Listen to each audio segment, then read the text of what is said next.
Agradecer justamente al Observatorio de la Dirección contra la Violencia de Género por la invitación. Definitivamente considero que estos espacios son muy importantes para poder reflexionar sobre el día a día, porque esto que ha presentado Violeta es un análisis de lo que pasa en el día a día, de lo que vemos, de la información a la que tenemos acceso nosotras y nosotros en el día a día. Y también nuestros hijos y nuestras hijas, nuestros hermanos, nuestras hermanas, en fin. Todos y todas tenemos acceso a estas comunicaciones y a estos estereotipos que se presentan día a día. Por eso que es fundamental este tipo de investigaciones, porque la única manera de visibilizar esta problemática es justamente investigando, haciendo investigaciones. Y obviamente cuando hablamos de violencia de género, cuando hablamos de violencia simbólica, las investigaciones generalmente van a ser cualitativas, ¿no? Porque es un tema de análisis más cualitativo. Entonces, de verdad quiero felicitar a la Dirección contra la Violencia de Género por crear y motivar estos espacios y por promover estas investigaciones. Creo que antes de venir a este espacio no teníamos, o sea, sabemos que eso sucede, pero no teníamos un análisis tan claro como el que tenemos a partir del análisis y de la investigación que está haciendo Violeta. Entonces quiero presentar en la tarde de hoy a los panelistas, a la y el panelista, ¿no? A Elizabeth Salazar Vega va a ser la primera panelista, luego a Martín Jaime, y quiero presentar las disculpas del congresista Alberto de Belaúnde de Cárdenas, que no va a poder estar presente. Se ha presentado un tema así de un momento al otro y no ha podido asistir, lo cual él ha lamentado mucho, pero bueno, nos ha hecho llegar justamente sus disculpas frente a esto. Pero igual esta tarde va a ser muy productiva, o ya es muy productiva a partir de este estudio, y quiero presentar entonces a la primera panelista, a Elizabeth Salazar Vega. Ella es periodista de investigación especializada en la cobertura de temas de género, trata de personas, desigualdad y grupos de poder económico. Es licenciada en Comunicación y egresada de la Maestría de Política Social en la Universidad Nacional Mayor de San Marcos. Ha sido ganadora del Premio Sudamericano de Periodismo otorgado por la Organización Internacional para las Migraciones, OIM. Entonces, Elizabeth, te damos el micrófono y tendrías un espacio de 10 minutos para poder hacer tus comentarios. Yo voy a estar llevándote el tiempo. Sí, por favor, se me pasa. Gracias.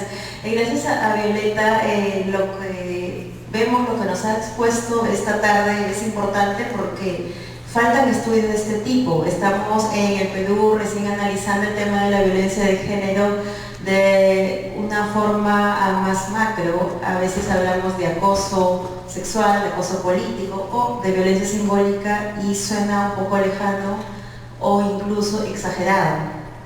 Cuando damos talleres en provincia, muchos de los mensajes que Violeta ha traído aquí en este estudio son relevantes para poder exponerlos también en esos espacios. Por ejemplo, cuando se menciona que la violencia se vuelve un espectáculo, y nos exponía bien Violeta cómo los medios de comunicación terminan personificando el delito en ciertas características de ciertos personajes, y al volverlo espectáculo tenemos que preguntarnos por qué ocurre esto también. Y como periodista, lo que sí vengo aquí es comentar la reflexión desde mi campo de acción. ¿Qué hace el periodismo para que estos fenómenos que ha analizado Violeta terminen plasmándose a lo largo de generaciones en nuestra sociedad? Cuando se exponía el estudio y se puso el video y se ponían algunos ejemplos, en este mismo auditorio se escucharon risas. Y es como involuntario. Estamos en un foro sobre violencia simbólica y queremos aprender del tema, queremos conocer más de esto, pero es involuntario que al compañero del costado o al detrás se le escape una risa al respecto. lo adentrado que está este problema en nuestra sociedad permite que incluso personas que estamos aquí en este ambiente interesados en saber más de este tema pequemos en lo mismo.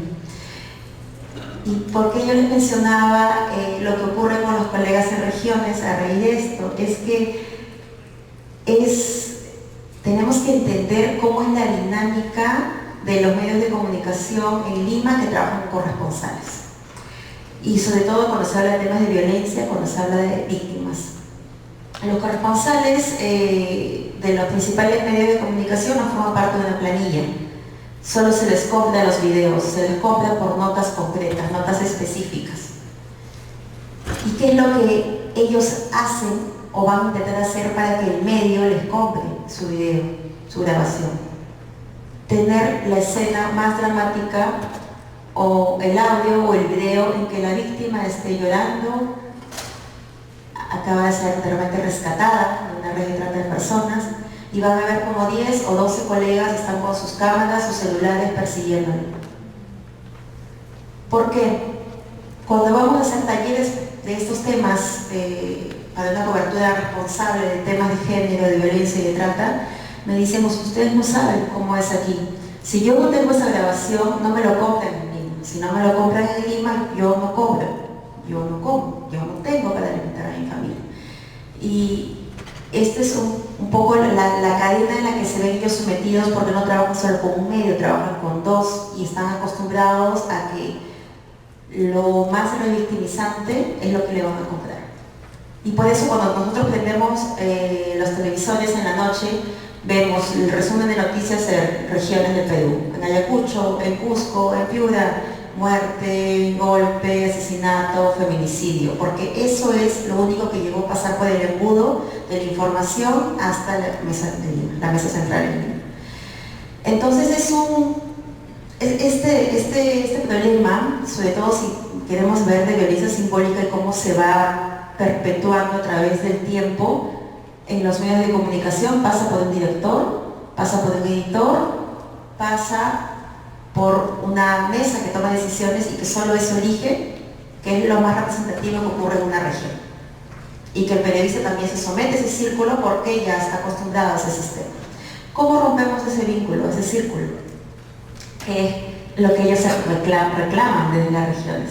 ¿Cómo hago si es lo que me piden y es lo único que puedo venderles? Es lo que quieren. Pasa por muchos aspectos, y si bien creo que las redes sociales sí tienen este aspecto que puede perpetuar de forma negativa ciertos conceptos o ciertos patrones que ayudan a la violencia simbólica, también es una opción para salir de ello, porque no depende de ese círculo que ya está consolidado. Los medios nuevos, los medios digitales y aquellos que se están consolidando en redes sociales, sobre todo en provincias, pueden y tienen que tener ya la obligación de cambiar esto, de decir, bueno, sí, yo puedo informar, pero no necesariamente lo que estábamos acostumbrados a entregar. Hay otro tipo de historias que también pueden ser representadas de mejor manera. Son medios pequeños, están usando Facebook, están usando Instagram o Twitter recién para darse a conocer, pero como sociedad también tenemos que apoyar esto. ¿Qué es lo que estamos viendo? ¿A quién le damos audiencia? ¿A quién le damos clics? ¿A quién le damos likes? Porque si no también sumamos este círculo del que les he descrito. Otro tema que quería comentar, que me llevó también a la reflexión sobre esta exposición, es cómo construimos ciertos patrones. Si bien es a través de las novelas, también es a través de la información, que es lo que me trae como periodista. Por ejemplo, el castigo sobre alguien tiene que ser la discapacidad. Como bien contaba Violeta, en estas novelas sí se construye el amor romántico, se idealiza ciertos patrones, lo que tiene que hacer el hombre, lo que tiene que hacer la mujer, pero también cuando ocurre una tragedia en una telenovela es porque al personaje pasó un accidente de tránsito y quedó de repente con alguna parálisis. Es el castigo, ¿no? O al malo de la película, al malo de la novela le ocurre esto. ¿Cómo informan los medios también sobre estos temas? Si bien sobre personas con algún tipo de discapacidad, pero también temas raciales, temas más allá de repente de la violencia de género, cómo estereotipamos, cómo cargamos los prejuicios. Y eso es fuerte cuando se hacen informaciones, porque el periodista que está a cargo de estas notas no es un ser que simplemente se sienta ante un teclado y se desviste de los prejuicios y estereotipos que han sido formados en su casa, de repente con sus padres o en el mismo entorno laboral. Pero tendría que ser al menos un esfuerzo en ese sentido, porque el que tiene el poder de informar está también llevando esta carga valorativa a quien lo escucha, a quien lo lee, a quien le ve. Esa responsabilidad que decimos que tiene el periodista, que tiene el medio de comunicación, más allá de que existe una empresa y tenga que generar ingresos como cualquier empresa, la empresa periodística también lo es, pero el profesional que está detrás de esta información tiene que saber la responsabilidad de sus palabras, de lo que va a quedar después, lo que siempre decimos, ¿qué va a pasar después de haber informado? Después de repente de haber expuesto a una víctima, después de haber caricaturizado a alguna persona por su apariencia física o por alguna otra cualidad. Esto no se enseña necesariamente en las aulas, mucho menos cuando ya se está en el campo, cuando se está en las redacciones. ¿Cómo es el flujo periodístico? Generalmente de ese tipo de informaciones que llamamos las notas rápidas o las notas policiales, que es donde se pueden circunscribir ese tipo de historias. Lamentablemente es el primer canal o el primer eslabón en un medio periodístico. Aquel que entra a hacer prácticas, entra a ser a policiales o a locales. Los más jóvenes hoy en día entran a cubrir el tema en las redes sociales, que son casualmente las más leídas. Las más leídas, pero que están a cargo justamente del equipo más nuevo, y que como tiene tanta carga de información y es tan rápido lo que se pide la publicación, porque compites ahora por WhatsApp, compites con Twitter y compites con ciudadanos en general que reciben datos y ya lo están compartiendo. ¿Cuántos de nosotros tenemos nuestros padres, madres que a veces nos pasan información a nosotros o reciben cadenas de WhatsApp en segundos antes de repente con un medio de comunicación? Entonces tenemos esta paradoja que los medios dicen, quiero competir con esta rapidez. ¿Y qué sacrifico con eso? Profundidad, calidad, ética. Y añádale lo que acabo de decir, que este trabajo muchas veces está en manos del equipo más joven, de los más inexpertos, los que están empezando, los que necesitan una guía. Y como la vorágine de información es tanta, que no hay necesariamente un editor que pueda filtrar todas estas informaciones.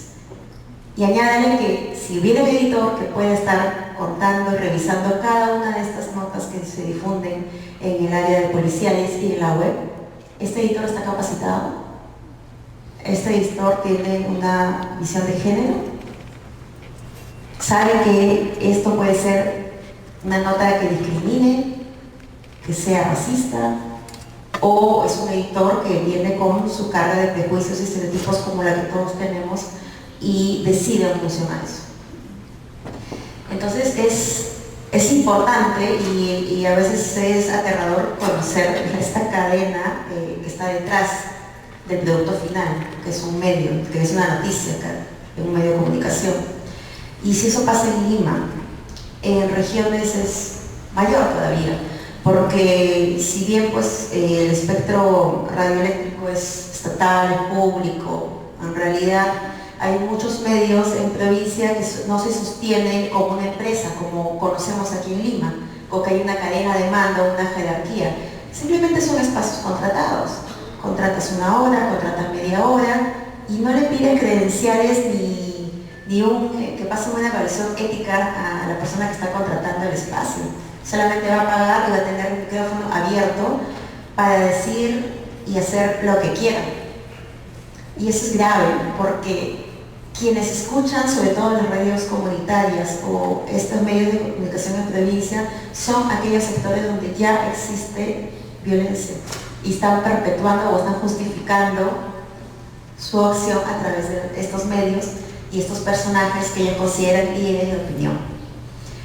Entonces, sí, el problema es grande, me da Me da mucho gusto que realmente estemos centrándonos en lo que es violencia simbólica. Creo que sí es una de las bases por las que empieza a desencadenarse muchas cosas, muchas violencias posteriores como las que ya estamos analizando y vemos lamentablemente en los medios como los feminicidios. Pasa también por un tema de formación en colegios, sí, pero también creo que las universidades y sobre todo las facultades de comunicación tendrían que empezar a tallar en este tema.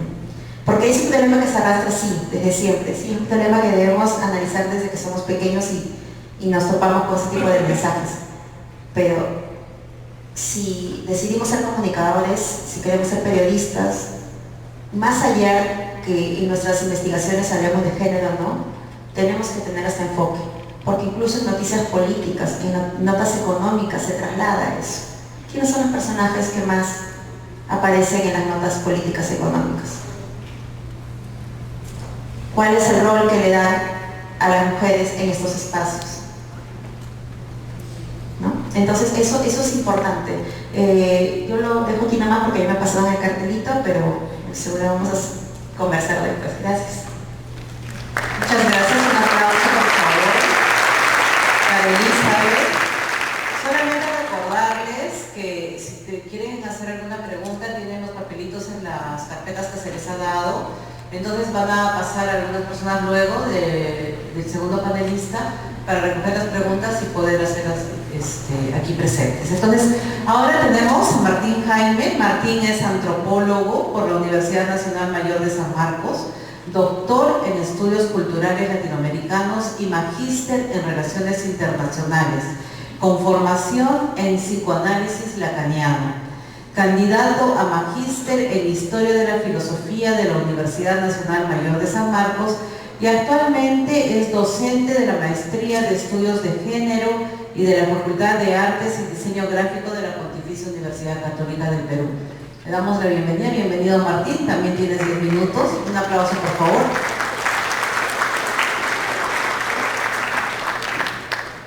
¿Sí? Gracias. Buenas tardes a todas y a todos. Primero quisiera agradecer al Observatorio por la invitación para comentar este informe y segundo, felicitar a Violeta por haber tenido esta habilidad de unir un corpus tan grande y podernos presentar una visión coherente con relación a la violencia simbólica, ¿no? Yo voy a procurar algunos comentarios en torno a lo que ha dicho Violeta.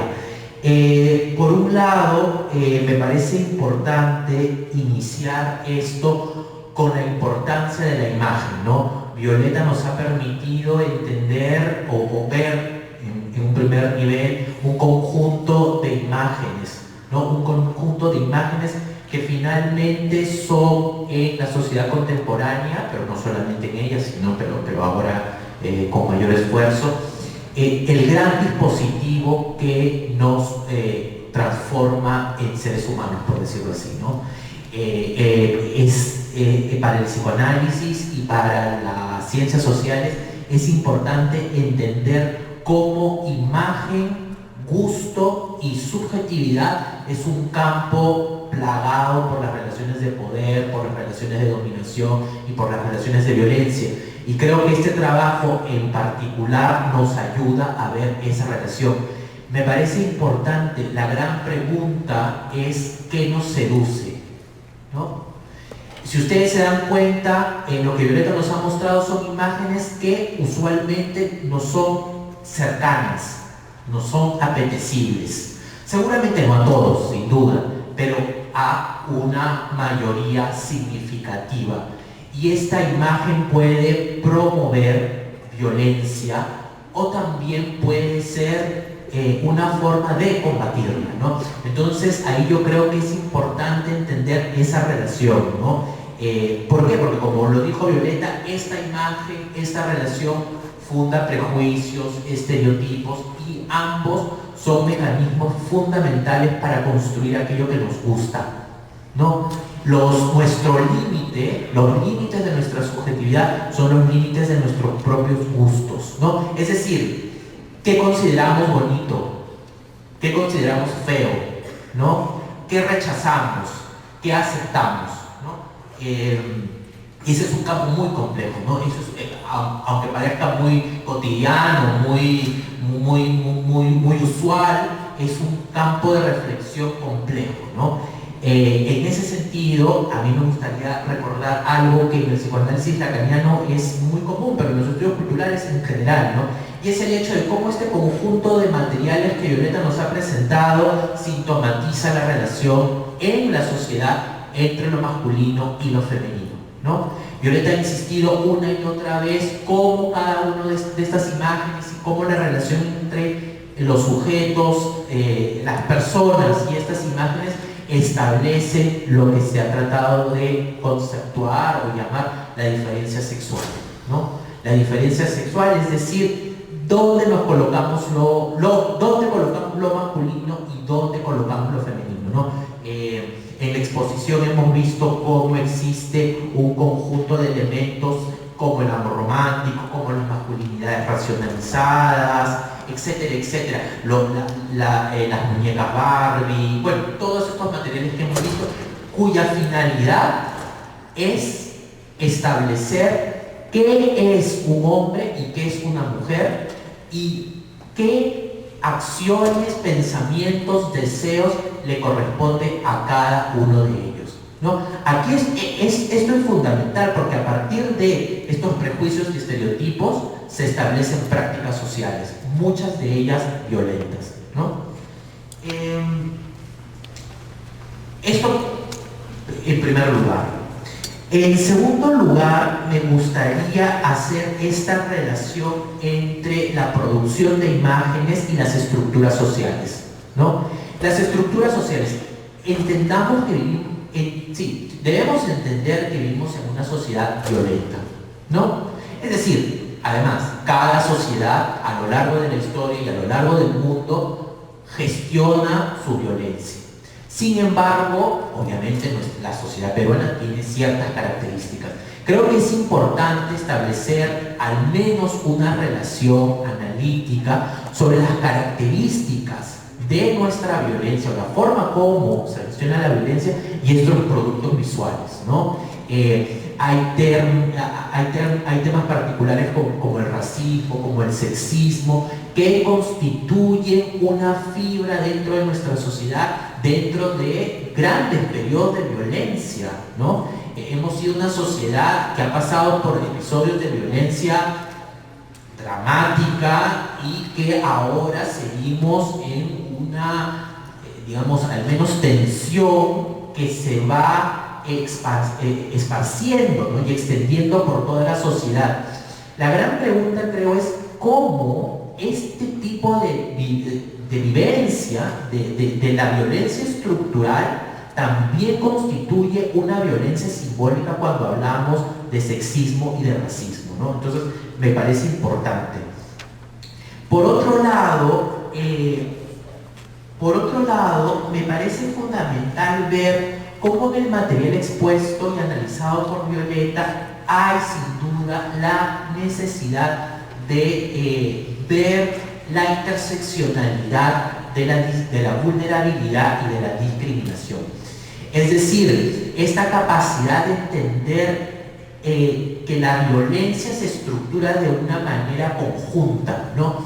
No es que, y esto es seguramente un poco complejo de entender, pero no es que la violencia simbólica actúe por el hecho de ser mujer y por otro lado por el hecho de ser afro, no, sino es esta capacidad que tiene la imagen de construir esa seducción que pone en el estereotipo y en el prejuicio esta unión entre lo afro y lo femenino, o entre lo afro y lo masculino, o entre lo indígena, entre la homosexualidad, el lesbianismo, es decir, porque existen diversos niveles de violencia, ¿no? Entonces, esto es importante, ¿no? Creo que es fundamental poder entender también el material desde esta perspectiva interseccional, para ver además cómo la violencia medida por la imagen nos constituye como seres separados, ¿no?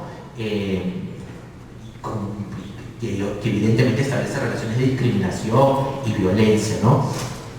Otra de las cosas que me parece importante en el trabajo de Violeta es esta insistencia que ella ha hecho al momento de narrar los mecanismos como la invisibilización, la exhibición, ¿no? con esta clasificación que ella dio, y es este nivel performativo de la violencia, ¿no? Es decir, esta necesidad de la violencia de repetirse, ¿no? La violencia tiene como característica principal esta compulsión, ¿no? La imagen en ese sentido es compulsiva, ¿no?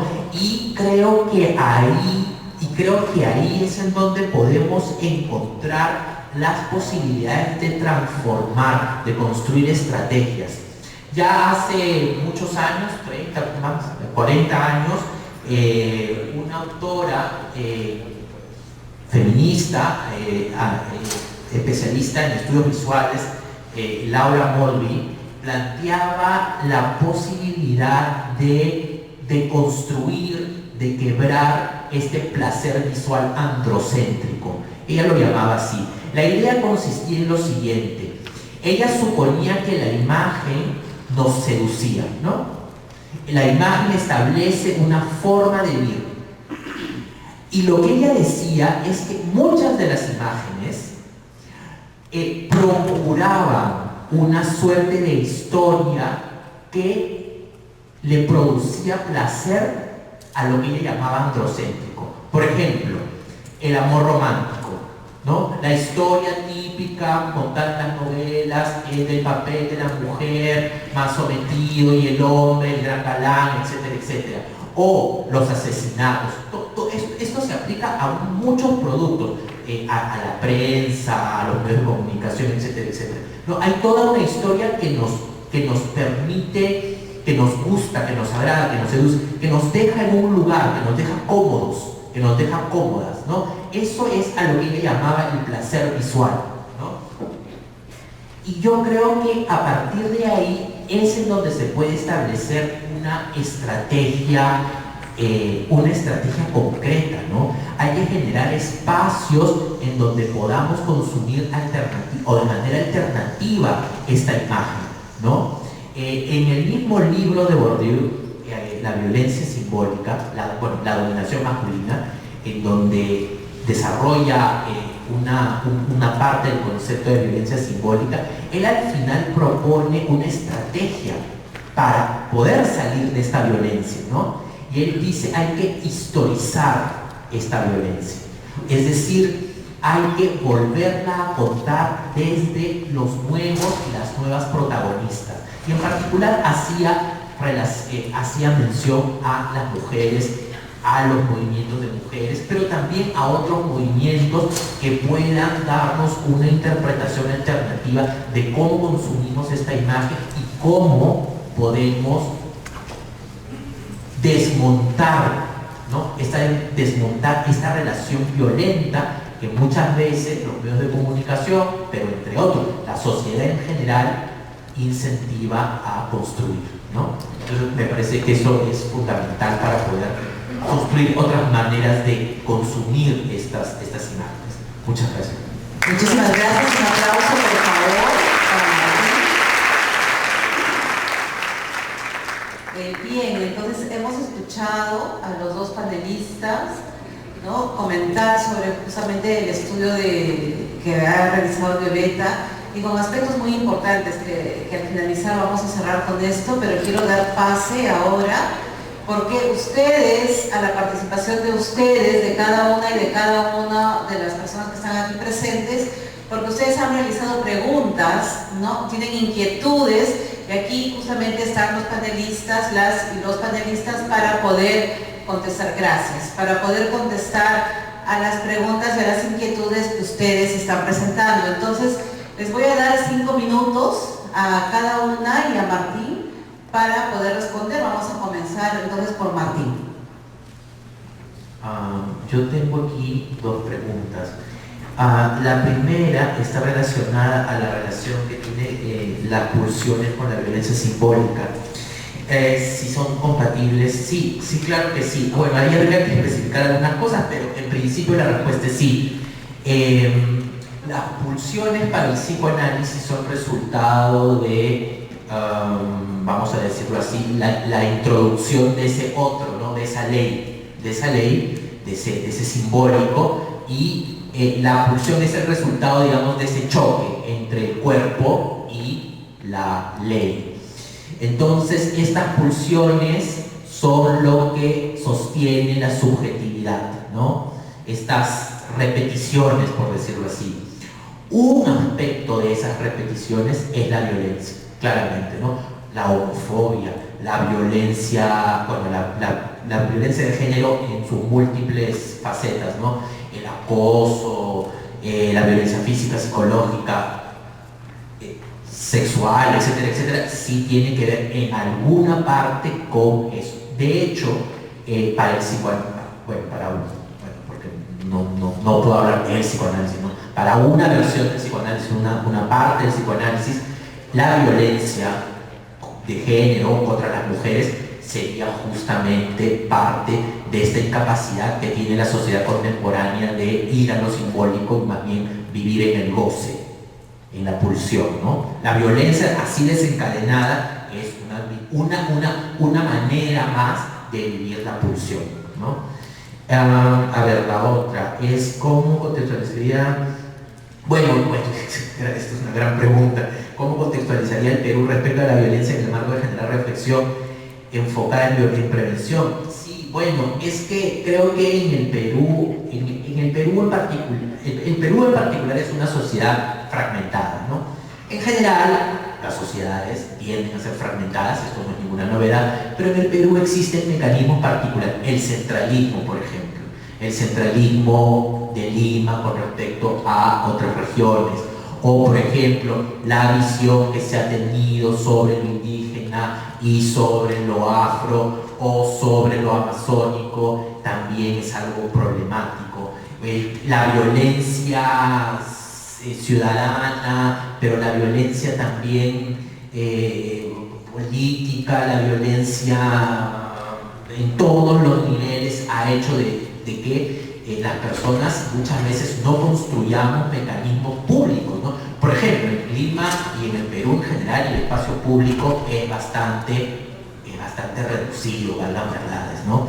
Entonces todo eso hace que lo masculino y lo femenino se constituyan como polos a veces opuestos, ¿no? Esta pregunta que Violeta hacía es súper interesante, o sea, si es que las mujeres solamente pueden ser tal cosa, entonces ¿por qué estás tan interesado en unirte a algo así? Yo, por ejemplo, en sesión, cuando tengo la oportunidad de trabajar con hombres que ejercen violencia, es una de las cosas que me pregunto, por ejemplo, ¿cómo llega un punto en donde algo a lo que amas, ¿no? Digamos, en esta violencia intrafamiliar, ¿no? Algo a lo que amas también puede ser algo a lo que le haces tanto daño. Y ahí es una pregunta, bueno, entre existencial, filosófica, pero también desde las ciencias sociales del psicoanálisis que tiene que dar cuenta con este tipo de violencia y cómo reproducimos la violencia, ¿no? Entonces sí, claro que sí. A ver, la imagen.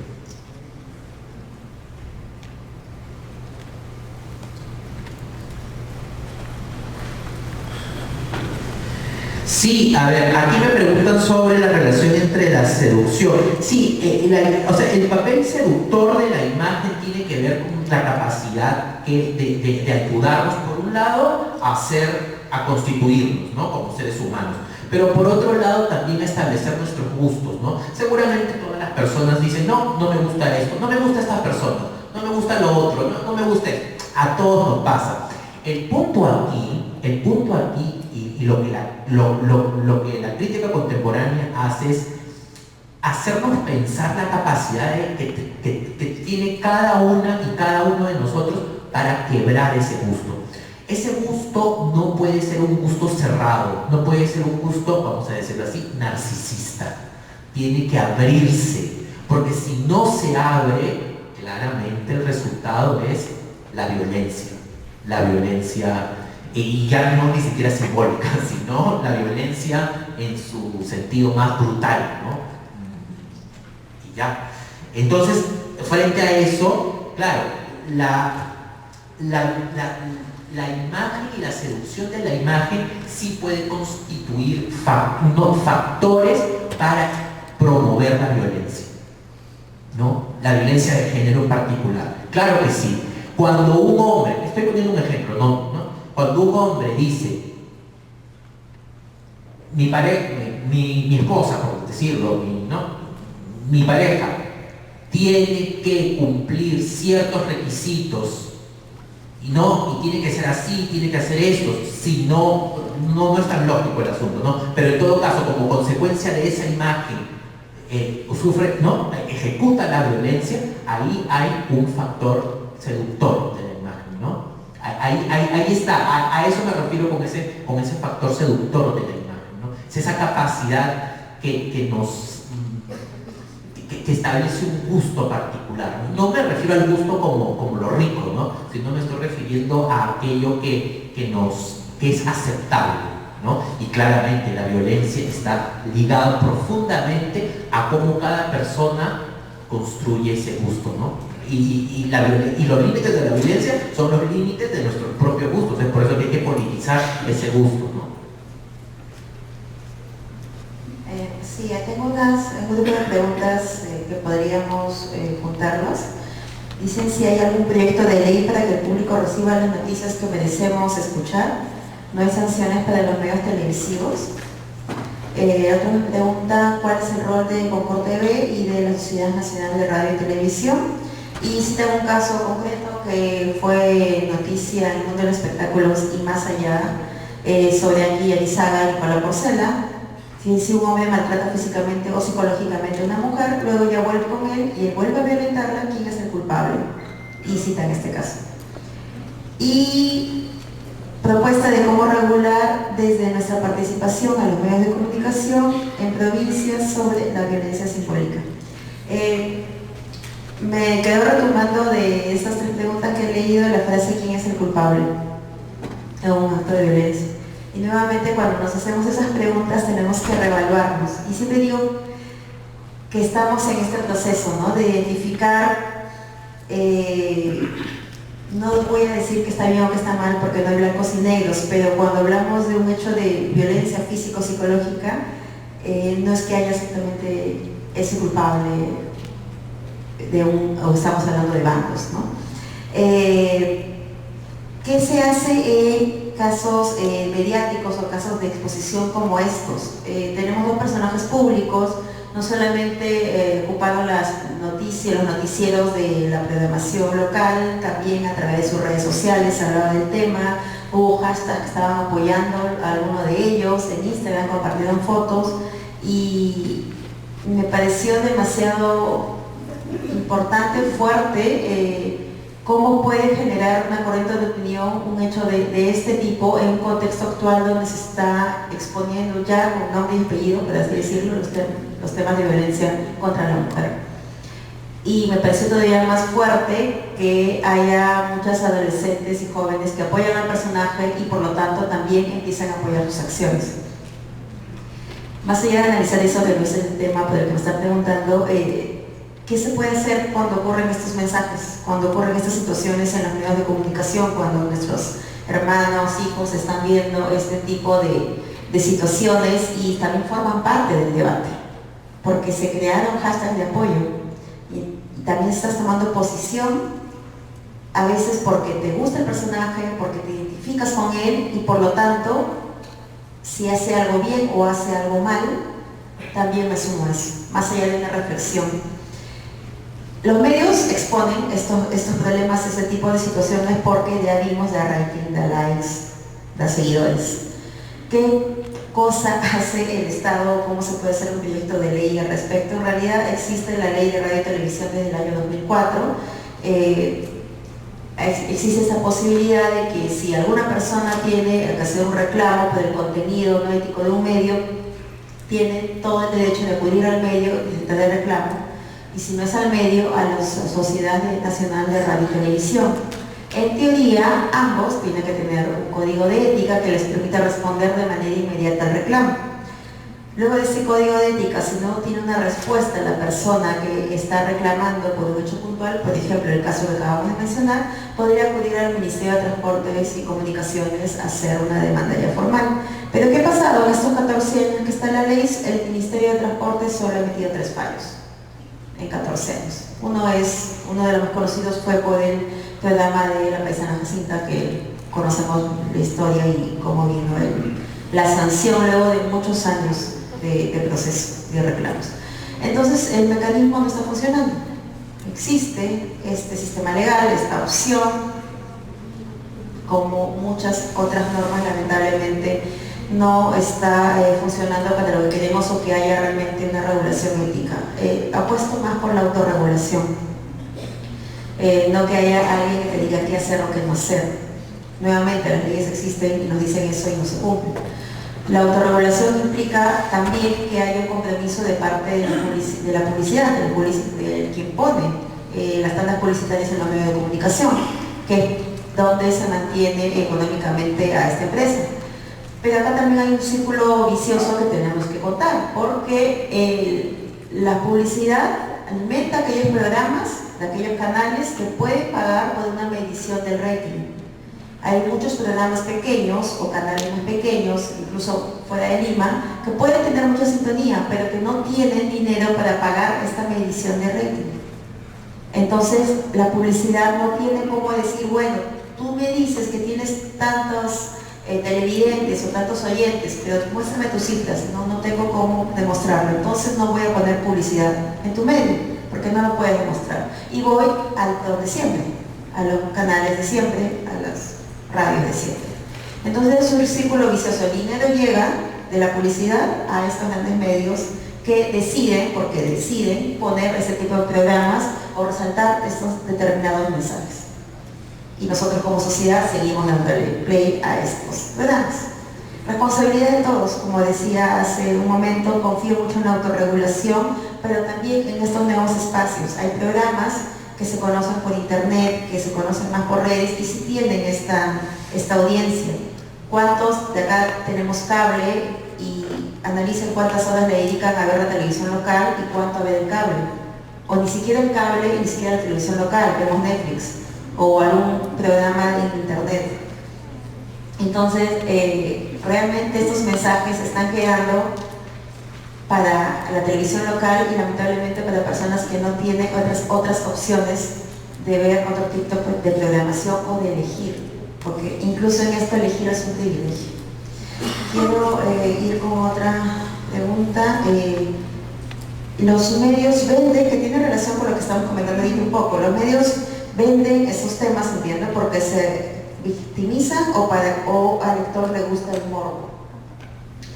Eso es lo que siempre se comenta, ¿no? De que en comunicación en la facultad nos enseñaban la teoría de la aguja hipodérmica, en la que te ponen, se ha analizado que por más que te pongas frente a un televisor y tú veas determinados temas, no necesariamente vas a actuar de una forma específica, porque el ser humano no funciona así, la mente no funciona de esa manera. Y es lo mismo, no es que yo te dé morbo y por lo tanto te va a usar el morbo, o que yo exija morbo y por lo tanto el medio me lo da. Y un gran ejemplo de eso ha sido la reciente cobertura de los Panamericanos. ¿Cuántos programas deportivos hay que solo se dedican al fútbol? Todos. ¿Cuántas horas de fútbol nos ponían estos espacios deportivos? Todos. Hay un canal concreto que solo prácticamente hablaba de fútbol. Pero llegan los Panamericanos y nos ofrecen otro tipo de actividades deportivas, incluso algunas que no habíamos visto.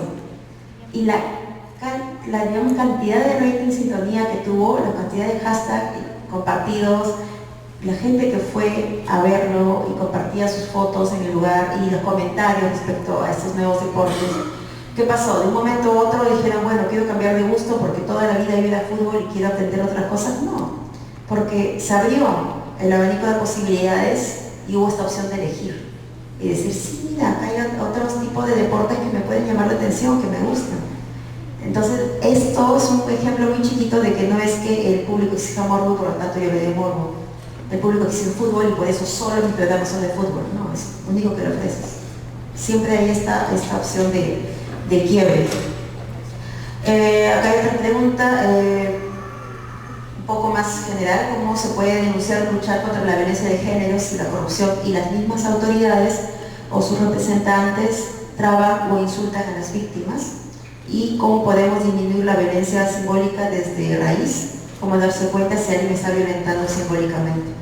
Creo que hay una fórmula, y ahora podría complementar bien esto, pero cuando hablamos de violencia en general, sobre todo cuando hablo con colegas para conversar sobre un tratamiento informativo más responsable, siempre les comento: inviertan la situación. Hagan el mismo ejercicio al revés. Los videos que nos ponían al principio, corres como niña, y si le preguntan corres como niño, ¿cómo es? Si te dicen lloras como niña, lloras como hombre, ¿por qué te paras así? ¿Por qué haces esto? Ese tipo de frases hechas o estereotipos con los que nos cargamos y a veces o nos reímos o lo vemos tan natural, ¿qué pasa si lo invertimos? Si lo trabajamos en un discurso, de repente, no hacia la mujer sino hacia el hombre, o viceversa. ¿Sonaría igual? ¿Nos causaría el mismo efecto? ¿Tendríamos la misma sensación? ¿Cómo se puede denunciar, luchar contra la violencia de géneros y la corrupción? Bueno, sí. El tema de la violencia de género, como muchos otros delitos, pasa por un canal judicial que tiene todos los bemoles que conocemos, de corrupción, de no comprensión de la víctima, pero creo que este es mucho más relevante porque recién se está entendiendo como fenómeno delictivo. Ya no es una costumbre de que te pegaron en tu casa, le golpearon a la mujer, es un problema doméstico, como se decía antes. Eso no se abre, se queda ahí dentro. No, eso es un delito. Y la forma en que se tiene que abordar como otro tipo de delitos contemplados en el Código Penal pasa por romper también los estereotipos del policía, del fiscal y del juez que te está atendiendo. Porque sí, hemos cubierto algunos casos en los que llegas a la autoridad y te dice: pues es un problema menor, o es un lío de faldas, o es un problema de pareja. Entonces, pasa por una conversión de las sociedades. Gracias.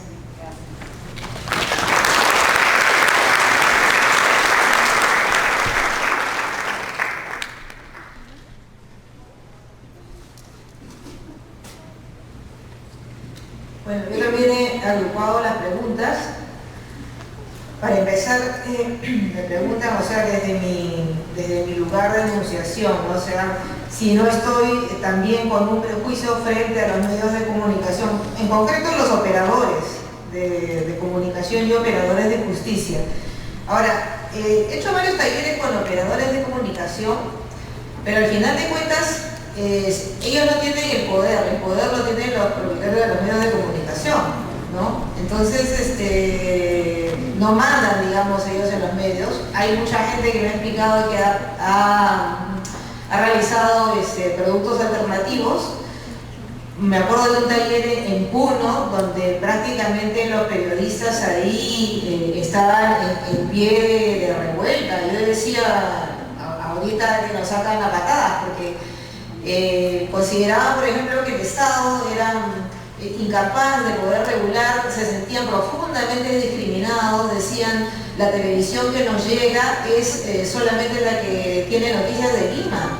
Entonces, ¿cómo es posible que los noticieros a nivel nacional nos tengan como una sola programación y todos los crímenes y demás cosas que ocurren solamente acontezcan en Lima y no haya prácticamente una difusión de lo que ocurre en provincia, ¿no? en las regiones? Y más, sobre todo, en cuanto a noticias que sean positivas, sociales, porque todo el mundo quiere enterarse de lo que pasa en el país. Yo, que nací en el momento del gobierno de Velasco, me acuerdo que todavía en mi época podíamos leer un periódico que te traía novedades de regiones, o se empezaron a visibilizar gente de otros lugares que no eran solamente pues la capital, ¿no? Entonces, ahí hay un gran tema.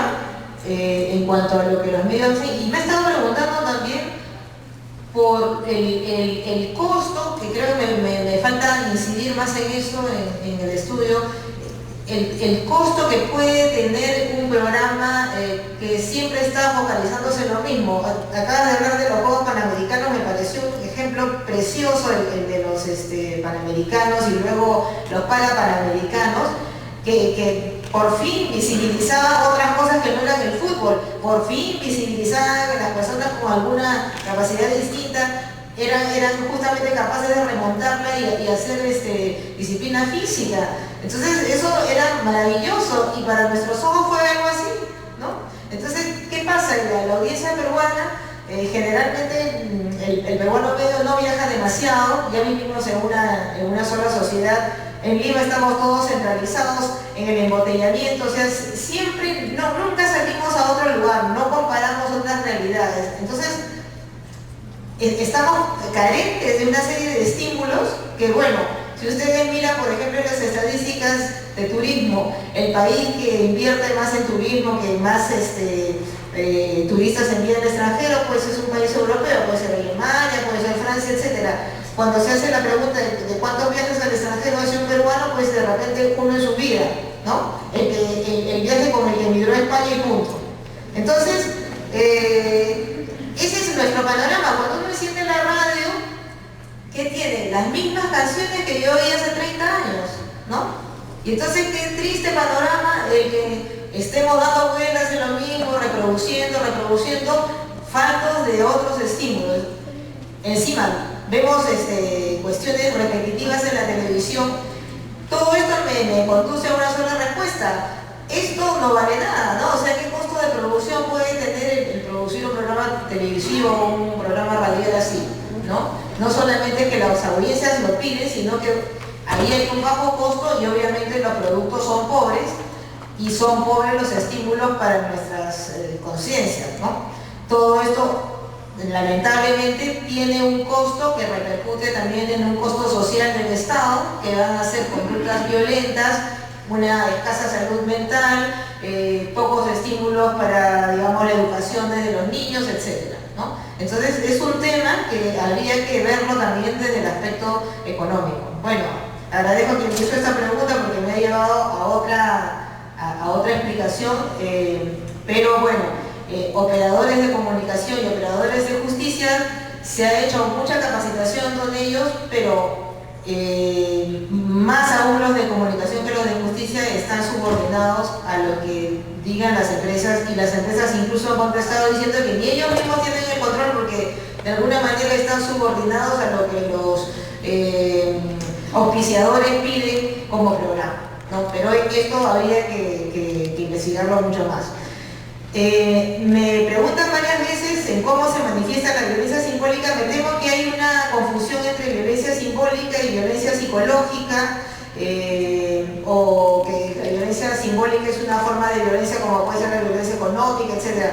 Cuando hablamos de violencia simbólica, nos estamos refiriendo no a una violencia que estamos viendo ni nada, sino a simplemente la matriz cultural, ¿no? Lo que nos llega como mensajes, no solamente de parte de los medios de comunicación, sino también desde nuestra propia familia, desde el aprendizaje en la escuela, etcétera, desde el arte incluso. Todo ello va generando una serie de contenidos que van sugiriéndonos ideas determinadas sobre, por ejemplo, lo que es ser hombre, ser mujer, lo que es ser blanco y afrodescendiente, lo que es ser rico y pobre, una cosa u otra, ¿no? Esas ideas van renovándose, van cambiando a lo largo del tiempo, y también pueden ser ideas que nos conducen a prejuicios y estereotipos. A eso es que denominamos el fenómeno de la violencia simbólica. Incluso el Estado, dando leyes, también ejerce violencia simbólica. El Código Civil, por ejemplo, de 1872 decía que las mujeres dependían del marido, igual que los esclavos, ¿no?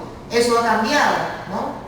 Entonces nosotros podemos ir modificando este tipo de patrones culturales, ¿no? Luego se me pregunta si, por ejemplo, un patrón de conducta que es de inferioridad, ¿no?, puede corregirse en la escuela, porque hay maltrato infantil hacia los alumnos que se consideran malos alumnos y se les inferioriza. Ese es un ejemplo de violencia simbólica. Se pregunta también si se ha investigado sobre la invisibilización y exhibición entre mujeres. Claro que sí, se ha investigado no tanto en el Perú, pero se pueden encontrar estudios en revistas especialistas académicas, ¿no? Lo importante sería más bien que podamos traducir, podamos simplificar y podamos desde el observatorio, que me parece que es una entidad creada recientemente por la ley contra la violencia, poder hacer más accesible todas esas investigaciones y recursos al público, ¿no? El rol de la religión, ¿qué rol cumple la familia tradicional? ¿Qué rol cumple la iglesia? Lo que les digo, ¿no? También pueden ser portadores de un tipo de patrón cultural tradicional, más bien patriarcal, etc. Lo importante es que hay que distinguir, no todo lo religioso es de la misma, del mismo tipo, ¿no? Hay iglesias que son dogmáticas, ¿no? Los católicos tenemos dogmas, ¿no? Incluso la infalibilidad del Papa es un dogma, ¿no? Mientras que los evangélicos no, tienen otro tipo de iglesias donde el dogma no cuenta, ¿no? Y van reformulando su fe en la interpretación del evangelio. Cada cual interpreta las escrituras, mientras que en la iglesia católica cada cual no puede interpretar las escrituras, dependemos todos del Vaticano. Bueno, a ver, si las denuncias anónimas por redes vulneran el derecho al honor y defensa del presunto denunciado, bueno, esto no tiene que ver mucho con la violencia simbólica, pero en todo caso, la denuncia anónima no por el hecho de ser anónima es que vulnera el honor, sino por el contenido que da. Si el contenido es falso, vulnera el honor.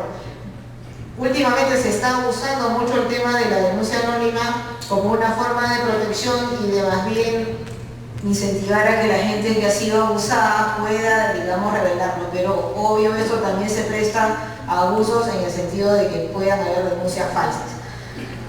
Luego, el resto de preguntas inciden mucho en la cuestión de cómo hacer para solucionar este problema, cómo, digamos, cambiar algunas cuestiones de, acá me ponen, la penalización de las conductas sexuales percibidas como violentas puede ser considerada como la solución final. Bueno, yo no creo que la penalización sea, bueno, podría ser considerada como la solución final, o sea, la última ratio, ¿no? Antes tendríamos más que nada prevenir, ¿no? Educarnos y trabajar en el sentido de la prevención. Entiendo que esto es más que nada un problema social, más que un problema criminal, porque se trata de convivir hombres y mujeres, y por eso decía esta pregunta Martín, ¿no? O sea, ¿cómo te puede atraer a alguien a quien desprecias, ¿no? Entonces, ¿qué tipo de amor puede ser ese? Estamos ya desde ahí diciendo, bueno, si te gusta alguien que consideras que es inferior, ya estás con un patrón de dominación en cuanto a la relación, estás en una relación más bien perversa, ¿no? No considerando a la otra persona como pareja, como par, sino como desigual. Entonces, trabajar todo eso también. Luego me dicen que esto de la violencia simbólica ya lo contesté. Que si es suficiente, muchos insisten en el tema si la autorregulación es suficiente, ¿no? Porque la gente está, y lo digo no solamente por este grupo, sino por otros talleres que he hecho con comunicadores como desesperada, buscando pues una solución a esta desigualdad en cuanto a la expresión. O sea, me ponen acá si los medios no se defenderían, si otro fuera el molde y no la autorregulación, los medios no pedirían, digamos, no se defenderían basando sus derechos en la libertad de expresión, ¿no? Hay un conflicto, claro, entre la libertad de expresión y el derecho a no ser discriminado, ¿no?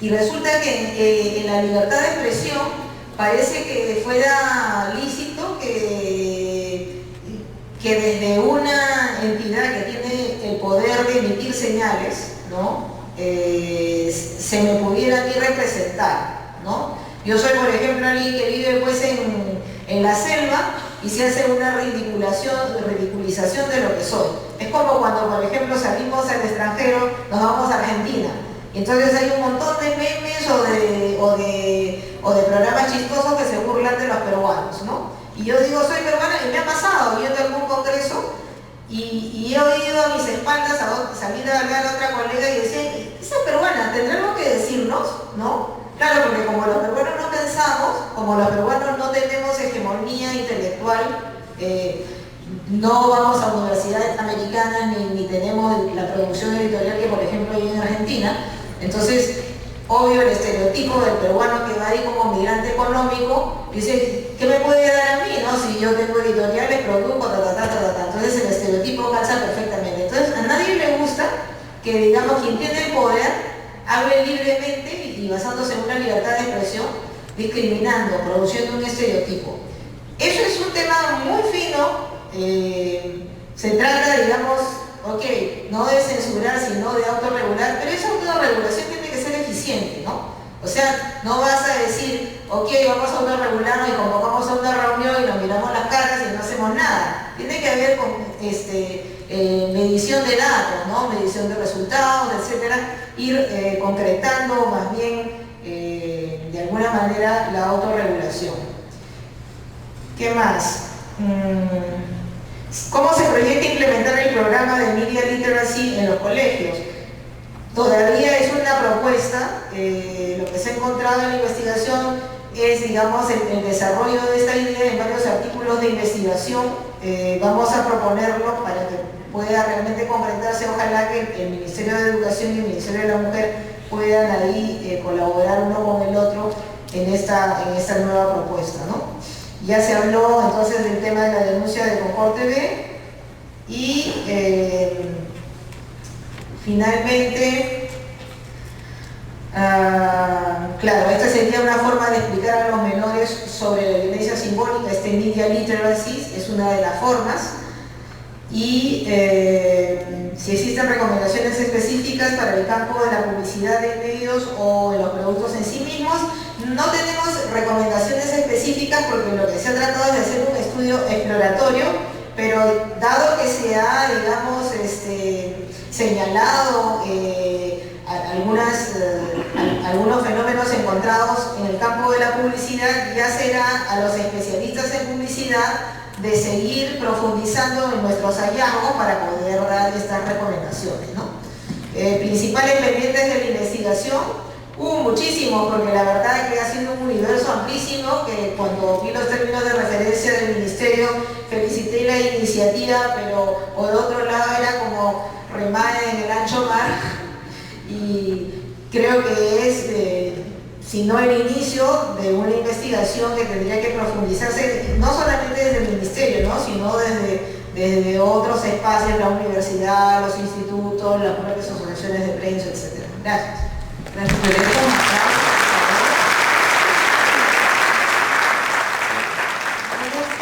Solo me queda agradecer a las y a Elizabeth y a Martín por estar presentes y obviamente a Violeta, y solamente cerrar y decir que de repente pedimos los cambios desde el Estado, ¿no? Debemos cambiar el Estado. ¿Dónde está el Ministerio de la Mujer? ¿Dónde está el Ministerio de Educación? Y definitivamente considero que los cambios se deben dar desde cada una y cada uno de los que estamos presentes y de las personas que somos parte de esta sociedad.